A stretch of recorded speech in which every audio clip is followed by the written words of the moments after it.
ಸುದ್ದಿ ಆಗಲೇಬೇಕು.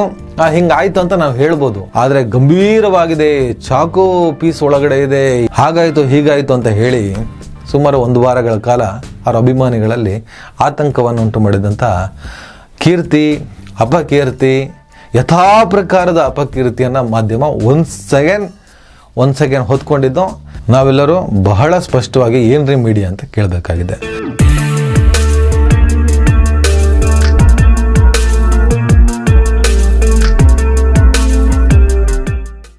Hello hi ನಮಸ್ಕಾರ ಸ್ನೇಹಿತರೆ. Update story. ಸೈಫ್ ಅಲಿ ಖಾನ್ ಆಸ್ಪತ್ರೆಯಿಂದ ಡಿಸ್ಚಾರ್ಜ್ ಆಗಿದ್ದಾರೆ. ಒಂದು ಸಣ್ಣ ಫ್ಲ್ಯಾಶ್ ಬ್ಯಾಕು. ಬೀದರ್ನಲ್ಲಿ ಒಂದಿಬ್ಬರು ದುಷ್ಕರ್ಮಿಗಳು ಸ್ಟೇಟ್ ಬ್ಯಾಂಕ್ ಆಫ್ ಇಂಡಿಯಾದ ಸಿಬ್ಬಂದಿಗಳು ATMಗೆ ಹಣ ತುಂಬಿಸೋಕಂತ ಹೇಳ್ಬಿಟ್ಟು ತಮ್ಮ ಗಾಡಿಯಿಂದ ಇಳಿತಿದ್ದ ಹಾಗೆ ಅವ್ರನ್ನ ಶೂಟ್ ಮಾಡಿ ಕೊಂದು ಹಾಕಿ ಸುಮಾರು 93 ಲಕ್ಷ ರೂಪಾಯಿ ಹಣವನ್ನು ಲಪಟಾಯಿಸ್ತಾರೆ. ಅಲ್ಲಿಂದ ಹೈದರಾಬಾದ್ ಕಡೆ ಹೋಗ್ತಾರೆ. ಅಲ್ಲಿ ಯಾವುದೋ ಗಾಡಿ ಮೂಲಕ ತಪ್ಪಿಸ್ಕೊಳ್ಳೋಕ್ಕೇನೋ ಪ್ರಯತ್ನ ಪಡ್ತಾರೆ. ಆ ತಪಾಸಣೆಯ ಸಂದರ್ಭದಲ್ಲಿ ಅಲ್ಲೊಬ್ಬನಿಗೆ ಶೂಟ್ ಮಾಡಿ ಅಲ್ಲಿಂದ ಎಸ್ಕೇಪ್ ಆಗ್ತಾರೆ. ಅವರು ಮುಂಬೈ ಮೂಲದವರು, ಉತ್ತರ ಪ್ರದೇಶದ ಮೂಲದವರು, ಈ ಥರದ ಚರ್ಚೆಗಳೆಲ್ಲ ನಡೀತಾ ಇದ್ದಾವೆ.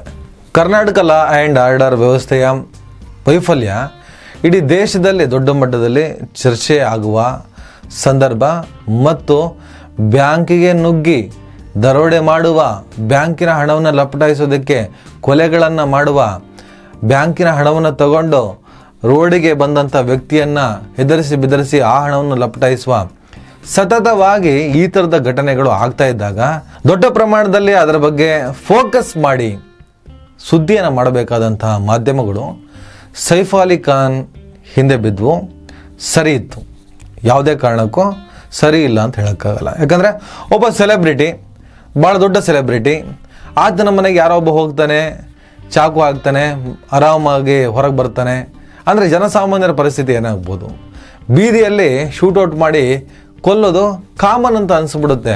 ಅಷ್ಟು ದೊಡ್ಡ ಪ್ರಮಾಣದ ಸೆಕ್ಯೂರಿಟಿ ಇದ್ದು ಒಬ್ಬ ಸೆಲೆಬ್ರಿಟಿನ ಚುಚ್ಚಿ ಬರ್ತಾರೆ ಅಂದರೆ ರೋಡ್ನಲ್ಲಿ ಜನಸಾಮಾನ್ಯರನ್ನ ಕೊಂದು ಮುಗಿಸೋದೇನು ಭಾಳ ದೊಡ್ಡ ವಿಚಾರ ಅಲ್ಲ. ಆದರೆ ಬಹುತೇಕ ಮಾಧ್ಯಮಗಳು ಬೀದರ್ನ ರೋಡ್ ಶೂಟೌಟ್ ಬಗ್ಗೆ ಹೆಚ್ಚು ಫೋಕಸ್ ಆಗಲಿಲ್ಲ. ಬದಲಿಗೆ ಸೈಫ್ ಅಲಿ ಖಾನ್ದೇ ಸುದ್ದಿ ಮಾಡ್ತಾ ಬಂತು. ಒಬ್ಬ ಸೆಲೆಬ್ರಿಟಿ, ಒಬ್ಬ ಸಿನಿಮಾ ನಟ, ಆತ ಯಾವತ್ತಿಗೂ TRP ಕಾನ್ಸೆಪ್ಟು ಓಡೋ ಕುದುರೆ. ಆತನ ಮೇಲೆ ಯಾವ ರೀತಿಯಲ್ಲಿ ಸುದ್ದಿ ಮಾಡಿದ್ರೆ ಜನ ನಮ್ಮ ಟಿವಿಯನ್ನು ನೋಡ್ಬೋದು, ಯಾವ ರೀತಿಯಲ್ಲಿ ನಾವು ಎಕ್ಸ್ಕ್ಲೂಸಿವ್ನ ಮಾಡಿದ್ರೆ ಎಕ್ಸ್ಕ್ಲೂಸಿವ್ ಅಂತ ಹೇಳಿಬಿಟ್ಟು ಜನರನ್ನು ಹೆದರಿಸಿ ಬೆದರಿಸಿದ್ರೆ, ಲಕ್ಷಾಂತರ ಕೋಟ್ಯಾಂತರ ಅಭಿಮಾನಿಗಳಿರುವಂಥ ಒಬ್ಬ ನಟನ ಪರಿಸ್ಥಿತಿ ಮುಗ್ದೇ ಹೋಯ್ತು ಅಂತ ಬಿಂಬಿಸಿದ್ರೆ ಯಾವ ಲೆಕ್ಕದಲ್ಲಿ ನಮಗೆ ಲಾಭ ಆಗ್ಬೋದು ಅಂತ ಯೋಚನೆ ಮಾಡುವಂತಹ ಇವತ್ತಿನ ಮಾರ್ಕೆಟಿಂಗ್ ದುನಿಯಾದಲ್ಲಿ ಭೂತ ತೋರಿಸಿದ ಅಪಕೀರ್ತಿಗೆ ಮತ್ತೊಂದು ಸಲ ಮಾಧ್ಯಮಗಳು ಒಳಗಾಗಿದೆ. ನಾವೆಲ್ಲ ಯೂಟ್ಯೂಬ್ನಲ್ಲಿ ಅದ್ರ ಬಗ್ಗೆ ಮಾತಾಡಬೇಕಾದ್ರೆ ಹೈ ಸೆಕ್ಯೂರಿಟಿ ಇರುವಂಥ ಒಂದು ಅಪಾರ್ಟ್ಮೆಂಟು, ತೀರಾ ಸಾಮಾನ್ಯ ಅಪಾರ್ಟ್ಮೆಂಟ್ಗಳಲ್ಲೇ ಹಾಗೆಲ್ಲ ಹೋಗಕ್ಕೆ ಸಾಧ್ಯ ಇಲ್ಲ. ಹೀಗಿರಬೇಕಾದ್ರೆ ಒಬ್ಬ ಸೆಲೆಬ್ರಿಟಿ ಇರುವ, ಹೈ ಸೆಕ್ಯೂರಿಟಿ ಇರುವಂಥ ಒಂದು ಅಪಾರ್ಟ್ಮೆಂಟಿಗೆ ಒಬ್ಬ ನುಗ್ತಾನೆ, ಚಾಕು ಹಾಕಿ ಬರ್ತಾನೆ ಅಂದಾಗ ಅನೇಕ ಅನುಮಾನಗಳನ್ನು ವ್ಯಕ್ತಪಡಿಸಿದ್ವಿ. ಹೊರಗಿನ ಶಕ್ತಿಗಳು, ಒಳಗಿನ ಶಕ್ತಿಗಳು ಎಲ್ಲ ಸೇರ್ಕೊಂಡು ಏನಾದರೂ ಮಾಡಿರ್ಬೋದಾ? ಷಡ್ಯಂತ್ರ ಇರ್ಬೋದಾ? ಪಿತೂರಿ ಇರ್ಬೋದಾ? ಖಾನ್ಗಳ ಮೇಲೆ ಟಾರ್ಗೆಟ್ಗಳು ನಡೀತಿರುವಂಥ ಇದೇ ಸಂದರ್ಭದಲ್ಲಿ ಮೇಲಿಂದ ಮೇಲೆ ಸಲ್ಮಾನ್ ಖಾನ್, ಶಾರುಖ್ ಖಾನ್ ಇವರಿಗೆ ಥ್ರೆಟ್ ಇರೋ ಸಂದರ್ಭದಲ್ಲಿ ಇದೇ ಗ್ಯಾಪಲ್ಲಿ ಸೈಫ್ ಅಲಿ ಖಾನ್ ಮೇಲೆ ಅಟ್ಯಾಕ್ ಆಗಿರ್ಬೋದಾ? ಚರ್ಚೆ, ವಿಮರ್ಶೆ ಈ ಥರ ಇರಬಹುದಂಥ ಸಾಧ್ಯತೆಯ ಬಗ್ಗೆ ಡಿಬೇಟ್ ಮಾಡೋದು ತಪ್ಪಾಗೋದಿಲ್ಲ. ಆದರೆ ಸೈಫ್ ಅಲಿ ಖಾನ್ ಸ್ಥಿತಿ ಎಷ್ಟು ಗಂಭೀರವಾಗಿದೆ ಅಂದರೆ ದುಷ್ಕರ್ಮಿ ಹಾಕಿದ ಚಾಕುವಿನ ತುಂಡೆ ಅವನ ದೇಹದ ಒಳಗಡೆ ಇದೆ. ಸ್ಪೈನಲ್ ಕಾರ್ಡಿಂದ ಆ ಬೆನ್ನು ಮೂಳೆಗಿಂದ ಕೇವಲ 1 ಇಂಚು 2 ಇಂಚು ಗ್ಯಾಪಲ್ಲಿದೆ. ಚಿಂತಾಜನಕ ಸ್ಥಿತಿಯಲ್ಲಿ ಇದ್ದಾನೆ. ಆ ಚಾಕುವಿನ ತುಂಡನ್ನು ತೆಗೆದಿದ್ದಾರೆ. ಸಿಂಪಲಾಗಿ ಥಿಂಕ್ ಮಾಡಿ, ಚಾಕುವನ್ನು ಹಾಕಬೇಕಾದ್ರೆ ಆ ತುಂಡಲ್ಲಿ ಉಳ್ಕೊಳ್ಳುತ್ತಂದ್ರೆ ಯಾವ ಪ್ರಮಾಣದಲ್ಲಿ ಅವನು ಚಾಕುವನ್ನು ಹಾಕಿರ್ಬೋದು, ಯಾವ ರೀತಿಯಲ್ಲಿ ಚಾಕುವನ್ನು ಹಾಕಿರ್ಬೋದು ಅವನು. ಇದನ್ನು ಕೇಳ್ತಿದ್ದ ಹಾಗೆ ಮೈ ಜುಮ್ ಆಗ್ತದೆ. ಸುಮಾರು 6 ಬಾರಿ ಇರಿದಿದ್ದಾನೆ. 2 ಗಂಭೀರವಾದ ಗಾಯ ಆಗಿದೆ, ಆಳವಾದ ಗಾಯ ಆಗಿದೆ. ಅದು ಅಂತಿಂಥ ಗಾಯ ಅಲ್ಲ ಅಂತ ಹೇಳ್ಬಿಟ್ಟು ಮಾಧ್ಯಮಗಳು ಸುದ್ದಿ ಮಾಡ್ತಾ ಬಂದರು, ಎಲ್ಲ ನ್ಯಾಷನಲ್ ಮೀಡಿಯಾಗಳೇ ಆಲ್ಮೋಸ್ಟ್. ಹಾಗೆ ಡಾಕ್ಟ್ರು ಕೂಡ ಒಂದು ಪ್ರೆಸ್ ಮೀಟ್ನಲ್ಲಿ 2 ಗಂಭೀರ ಗಾಯ ಆಗಿದೆ, ಔಟ್ ಆಫ್ ಡೇಂಜರು, ಏನು ಸಮಸ್ಯೆ ಇಲ್ಲ ಅಂತ ನಾವು ಹೇಳ್ತಾರೆ. ಓವರಾಲ್ ಆಗಿ ಈ ಪಿಕ್ಚರ್ನ ನೋಡ್ತಾ ಇದ್ದಾಗ ಇದು ಭಾಳ ಸೀರಿಯಸ್ ಇದೆಯಲ್ಲ, ಸೈಫ್ ಅಲಿ ಖಾನು ಸಾವಿನಿಂದ ಬಚಾವಾಗಿ ಬಂದ, ಈ ಥರದ ಒಂದು ಥಿಂಕಿಂಗ್ ಬರುತ್ತೆ. ಹಾಗಂತ ಏನೂ ಆಗಿಲ್ವಲ್ಲ ಸಂತೋಷ ಪಡೋಣ, ಏನೂ ಆಗಬೇಕಿತ್ತಲ್ಲ ನಿರೀಕ್ಷೆ ಮಾಡೋದು ತಪ್ಪಾಗ್ತದೆ. ಇದೆಲ್ಲ ಯಾಕೆ ನಾನು ಹೇಳ್ತಾ ಇದ್ದೀನಿ ಅಂದರೆ, ಸೈಫ್ ಅಲಿ ಖಾನ್ ನಿನ್ನೆ ಮುಂಬೈನ ಲೀಲಾವತಿ ಆಸ್ಪತ್ರೆಯಿಂದ ಡಿಸ್ಚಾರ್ಜ್ ಆದರು. ಡಿಸ್ಚಾರ್ಜ್ ಆಗಿ ತಮ್ಮ ಅಪಾರ್ಟ್ಮೆಂಟ್ ಕಡೆ ಬಂದರು. ಒಂದಿಷ್ಟು ಅಭಿಮಾನಿಗಳು ಸೇರಿಕೊಂಡಿದ್ರು. ಹೆಂಗೆ ಬಂದರು ಅಂದರೆ, ಶೂಟಿಂಗ್ ಹೋಗ್ತಾರಲ್ಲ ಒಬ್ಬ ವ್ಯಕ್ತಿ, ಶೂಟಿಂಗಿಗೆ ಎಲ್ಲ ರೆಸ್ಟ್ ತಗೊಂಡು ಮನೆಯಿಂದ ಹಾಗಿದ್ರು, ಆರಾಮಾಗಿ ಓಡಾಡ್ತಾಯಿದ್ರು. ಕೈ ಬೀಸ್ತಾ ಹೋದರು, ಇಲ್ಲೊಂದು ಪ್ಯಾಚ್ ಹಾಕಿದ್ರು, ಕೈ ಹತ್ರ ಒಂದು ಡ್ಯಾಮೇಜ್ ಆಗಿತ್ತು. ಸ್ನೇಹಿತರೆ, ಬಾಂಗ್ಲಾದೇಶ ಮೂಲದ ಶರೀಫುಲ್ ಇಸ್ಲಾಂ ಶಹಜಾದ್, ಮೊಹಮ್ಮದ್ ಶಹಜಾದ್ 2-3 ಹೆಸರಲ್ಲಿ ಕರೀತಾರೆ. ಅವನು ಬಾಂಗ್ಲಾದೇಶದವನು, ಅಕ್ರಮವಾಗಿ ಭಾರತದಲ್ಲಿ ನೆಲೆಸಿದ್ದ. ಈ ಥರ ತುಂಬ ಜನ ಬಾಂಗ್ಲಾದೇಶದವರು ಭಾರತದಲ್ಲಿ ನೆಲೆಸಿದ್ದಾರೆ. ಬಾಂಗ್ಲಾ ಅಂತಲ್ಲ, ಅನೇಕ ಅಕ್ರಮ ವಲಸಿಗರು ಭಾರತ ದೇಶದಲ್ಲಿ ನೆಲೆಯೂರಿದ್ದಾರೆ. ಅವರನ್ನೆಲ್ಲ ಪತ್ತೆ ಹಚ್ಚಿ ಹೊರಗೆ ಹಾಕಬೇಕು. ಇಲ್ಲಾಂದರೆ ನಮ್ಮ ದೇಶದ ಭದ್ರತೆಗೆ ಬಹಳ ಬಹಳ ಬಹಳ ಅಪಾಯ ಇದೆ. ಆ ಬಾಂಗ್ಲಾ ಮೂಲದ ಆ ವ್ಯಕ್ತಿ ಕಳ್ಳತನ ಮಾಡೋಕ್ಕಂತಲೇ ಹೋಗಿರೋದು. ಅವನಿಗೆ ಸೈಫ್ ಅಲಿ ಖಾನ್ ಮನೆ ಅಂತ ಗೊತ್ತಿರಲಿಲ್ಲ. ಮೇ ಬಿ ಇನ್ನೂ ಎನ್ಕ್ವೈರಿಗಳು ನಡೀತಾ ಇದೆ, ನ್ಯಾಯಾಂಗ ಬಂಧನದಲ್ಲಿದ್ದಾನೆ. ಆತ ಕಳ್ಳತನಕ್ಕೆ ಹೋಗಿರ್ತಾನೆ. ಆ ಪ್ರಯತ್ನದಲ್ಲಿದ್ದಾಗಲೇ ಸೈಫ್ ಅಲಿ ಖಾನ್ ಮತ್ತು ಅವನಿಗೆ ಜಟಾಪಟಿ ಆಗಿದೆ. ತಪ್ಪಿಸ್ಕೊಂಡು ಹೋಗೋದಕ್ಕೋಸ್ಕರ ಕೈಯಲ್ಲಿದ್ದಂಥ ಚಾಕುನ ಯಾರ ಬೇರೆ ಬೀಸಿದ್ದಾನೆ. ಅಲ್ಲಲ್ಲಿ ತರಚು ಗಾಯಗಳು, ಸಣ್ಣ ಪುಟ್ಟ ಗಾಯಗಳಾಗಿದೆ ಅಷ್ಟೇ ಆಗಿದ್ದು ಒಳ್ಳೆಯದಾಯಿತು. ಇನ್ನಷ್ಟು ಆಗಬೇಕಿತ್ತು ಅಂತ ಮಾತಾಡೋದಲ್ಲ.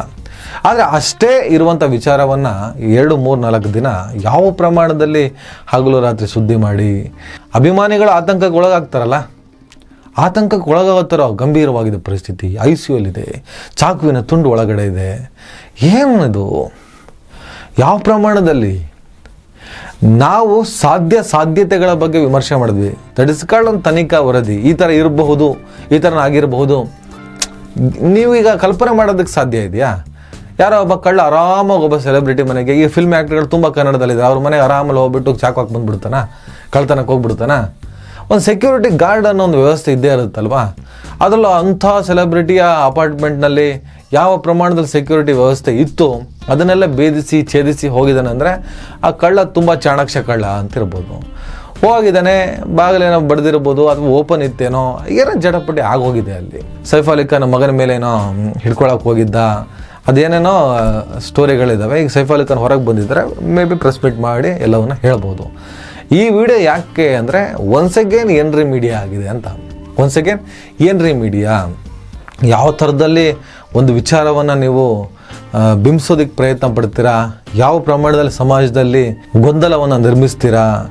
ಚುಚ್ಚಿದೋನೋ ಕೈಗೆ ಸಿಕ್ಕಿರಲಿಲ್ಲ, ಚುಚ್ಚಿಸ್ಕೊಂಡವರು ಆಸ್ಪತ್ರೆಯಲ್ಲಿದ್ದರು. ಇನ್ನು ಕೆಲಸದವರು ಪೊಲೀಸರಿಗೆ ಮಾತ್ರ ಡೀಟೇಲ್ಸ್ ಕೊಟ್ಟಿದ್ರು.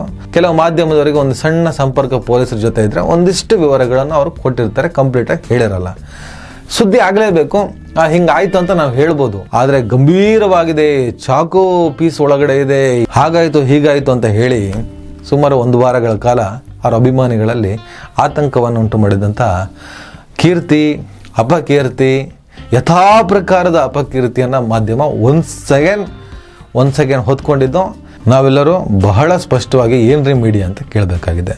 ಹಾಗೆ ಏನು ಕಳ್ಳ ಅಂದಿದ್ದಾನೆ ಆತ ಶಾರುಖ್ ಖಾನ್ ಮನೆಗೆ ಸುತ್ತನೂ ಓಡಾಡ್ಕೊಂಡಿದ್ದ ಅಂತಲೂ ಕೇಳ್ಪಟ್ಟಿದ್ದೀವಿ. ಈಗ ಒಬ್ಬ ಕಳ್ಳತನಕ್ಕೆ ಅಂತ ಹೋದಾಗ ಈ ಘಟನೆ ನಡೆದಿದ್ದು ಅಂತಾದರೆ ಅದೇ ಕಳ್ಳ ಶಾರುಖ್ ಮನೆ ಹತ್ರ ಯಾಕೆ ಸುಳಿದಾಡಿದ್ದ? ಜೊತೆಗೆ ಸೈಫ್ ಅಲಿ ಖಾನ್ ಮನೆಯ ಕಳ್ಳತನಕ್ಕೆ ಹೋದಂಥ ವ್ಯಕ್ತಿಯ CCTV ಮೊದಲು ಬಿಡುಗಡೆ ಆಗುತ್ತೆ. ಆ ಬಿಡುಗಡೆ ಆದಂಥ CCTV ಫುಟೇಜು ಮತ್ತು ಅರೆಸ್ಟ್ ಆದವನ ಮುಖದ ಚೆಹರೆ ಹೋಲಿಕೆ ಅಷ್ಟು ಆಗ್ತಾ ಇಲ್ಲ. ನೀವು ಸ್ವಲ್ಪ ಸೂಕ್ಷ್ಮವಾಗಿ ಅದನ್ನು ನೋಡಿ, ಹೋಲಿಕೆ ಆಗ್ತಿಲ್ಲ. ಹಾಗಾದರೆ ಆ CCTV ಫುಟೇಜೇ ಬೇರೆ, ಸೈಫ್ ಅಲಿ ಖಾನ್ ಇರೋದೇ ಬೇರೆ. ಹಾಗಾದರೆ ಆ CCTV ಫುಟೇಜಲ್ಲಿರೋನು ಯಾರು? ಅವನು ಯಾಕೆ ಅಲ್ಲಿ ಬಂದ? ಅವನ ಕತೆ ಏನು? ಅವನು ಯಾಕೆ ಮಫ್ಲರ್ ಸುತ್ಕೊಂಡಿದ್ದ? ಇವೆಲ್ಲ ಪ್ರಶ್ನೆಗಳು ಇನ್ನು ಹಾಗೆ ಉಳಿದಿದೆ. ಅದಕ್ಕೆ ಉತ್ತರ ಸಿಗ್ತದ? ಇಲ್ಲ. ಬಾಂಗ್ಲಾದೇಶದ ದಿಕ್ಕು ದೆಸೆ ಇಲ್ಲದ ಒಬ್ಬ ಅಕ್ರಮ ವಲಸಿಗನ ಅರೆಸ್ಟ್ ಆಗಿದೆ, ಆತನ ಮೂಲಕವೇ ಎಲ್ಲ ಮುಗಿದು ಹೋಗುತ್ತಾ? ಈ ಕೇಸಿನಲ್ಲಿ ಒಂದಿಷ್ಟು ಪ್ರಶ್ನೆಗಳು ಉಳ್ಕೊಂಡಿದೆಯಾ? ಸೈಫ್ ಅಲಿ ಖಾನ್ ಅಟ್ಯಾಕ್ ಆದಾಗ ಆ ಕತ್ತಲಿನಲ್ಲಿ ಅವನ ಮುಖವನ್ನು ಐಡೆಂಟಿಫೈ ಮಾಡೋಕ್ಕಾಗಿದೆಯೋ ಆಗಿಲ್ವೋ? ಪೊಲೀಸರಿಗಂತೂ ಇಷ್ಟೊತ್ತಿಗೆ ಎಲ್ಲ ವಿವರಗಳನ್ನು ಕೊಟ್ಟಿರ್ತಾರೆ. ಪೊಲೀಸರು ಇವನೇ ಫಿಕ್ಸು, ಇವನೇ ಆರೋಪಿ ಅಂತ ಹೇಳುವಾಗಿದೆ. ಮುಂದೆ ಏನಾಗುತ್ತೆ ಕಾದು ನೋಡೋಣ. ಸದ್ಯಕ್ಕೆ ನಾವು ಏನ್ರಿ ಮೀಡಿಯಾ ಅಂತ ಹೇಳ್ತಾ ಈ ಮಾತನ್ನು ಮುಗಿಸೋಣ. ನಮಸ್ಕಾರ. ದಯವಿಟ್ಟು ಎಲ್ಲರೂ ಈ ಚಾನಲ್ನ ಸಬ್ಸ್ಕ್ರೈಬ್ ಮಾಡಿ. ನಿಮ್ಗೆ ಇಷ್ಟ ಆದರೆ ಈ ಚಾನಲ್ಗೆ ಜಾಯ್ನ್ ಆಗಿ. ಈ ವಿಡಿಯೋ ಇಷ್ಟ ಆದರೆ ದಯವಿಟ್ಟು ಎಲ್ಲರೂ ಶೇರ್ ಮಾಡಿ. ಸ್ವತಂತ್ರ ಪತ್ರಿಕೋದ್ಯಮವನ್ನು ಬೆಂಬಲಿಸಿ. ನನ್ನ ಯುಕ್ತಿಗೆ ನಿಮ್ಮ ಶಕ್ತಿಯೇ ಶ್ರೀರಕ್ಷೆ.